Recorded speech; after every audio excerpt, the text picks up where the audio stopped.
Selamat pagi, shalom saudaraku yang saya kasihi di dalam nama Yesus. Berjumpa lagi dengan saya di pagi hari ini.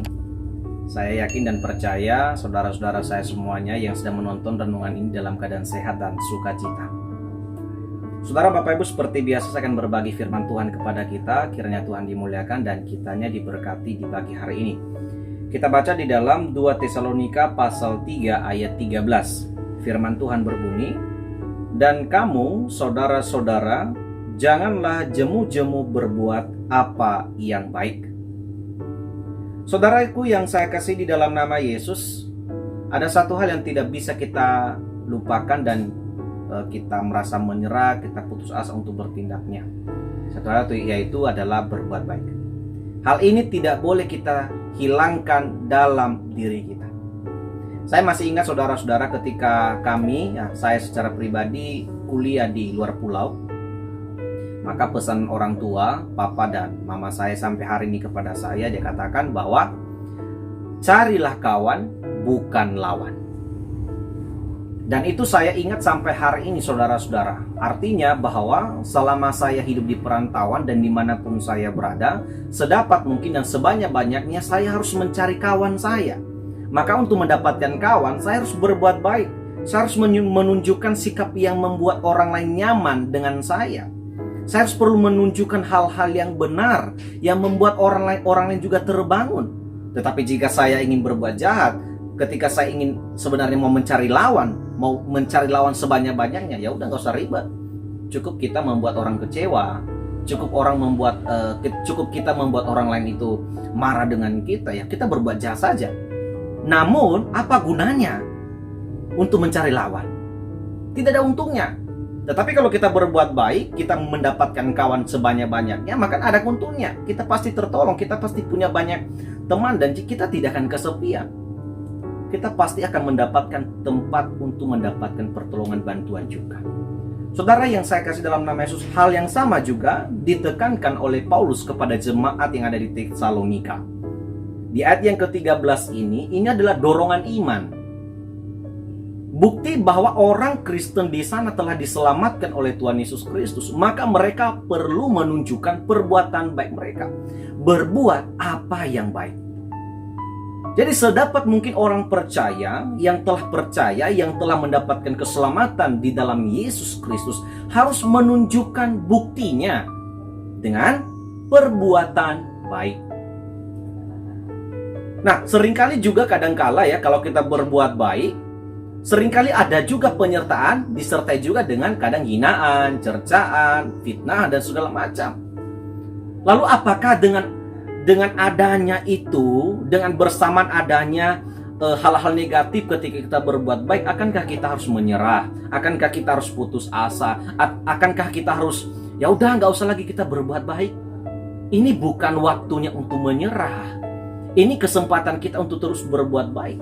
Dan hal-hal yang negatif yang selalu ada ketika kita berbuat baik, itu sebenarnya pemicu kita untuk semangat, bukan pemicu kita semakin menyerah. Jadi orang Kristen, kita yang di pagi hari ini mendengarkan renungan ini, yuk mari kita semangat berbuat baik. Tunjukkan bahwa saya dan saudara telah mendapatkan anugerah dari Tuhan. Kalau Tuhan memberikan anugerahnya kepada kita, Tuhan menunjukkan kebaikan kasih-Nya kepada kita, maka kita pun harus menunjukkan perbuatan baik kita kepada orang sebagai bukti kalau kita adalah kepunyaan Tuhan.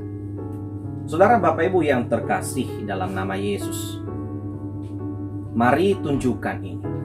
Kalau kita hanya berbuat baik karena membalas kebaikan orang lain, perbuatan kita itu sempit. Tetapi kalau perbuatan kita itu tidak hanya fokus kepada satu ini, maka perbuatan kita luas. Perbuatan baik kita itu luas. Jadi kita tidak hanya fokus kepada orang-orang yang berbuat baik kepada kita, tapi kita fokus kepada semua orang. Mau orang yang tidak pernah kita kenal, kalau mereka adalah orang-orang yang membutuhkan pertolongan kita berikan. Atau jika Roh Kudus menggerakkan kita untuk menolong orang itu, pasti kita akan menolong. Maka sebelum kita berbuat baik, kita perlu meminta hikmat dari Tuhan.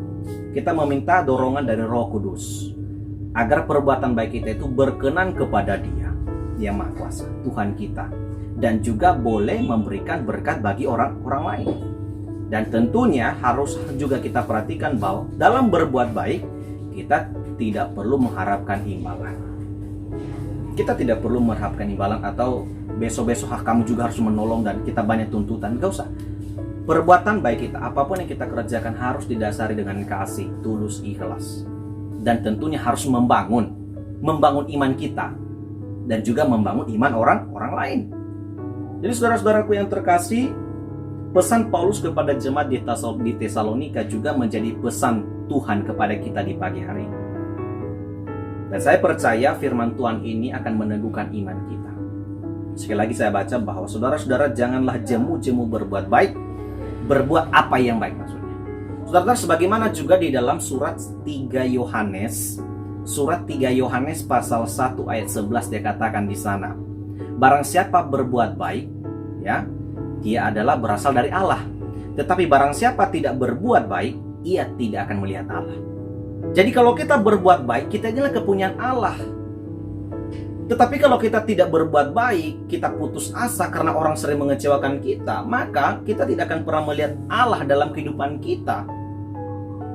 Maka teruslah berbuat baik, karena berbuat baik tidak akan merugikan kita, namun akan terus menambahkan sukacita kita dan terus menjadi saksi bagi orang lain. Ketika kita berbuat baik, itu adalah penginjilan. Jadi teruslah berbuat baik karena saudara sedang menginjili orang lain, menyatakan kepada dia bahwa Tuhan Yesus menolong dia lewat diri saudara. Tuhan memberkati kita di pagi hari ini karena firman Tuhan ini meneguhkan iman kita. Selamat beraktivitas saudara-saudara dan selamat berjuang sepanjang hari ini. Tuhan Yesus memberkati. Shalom.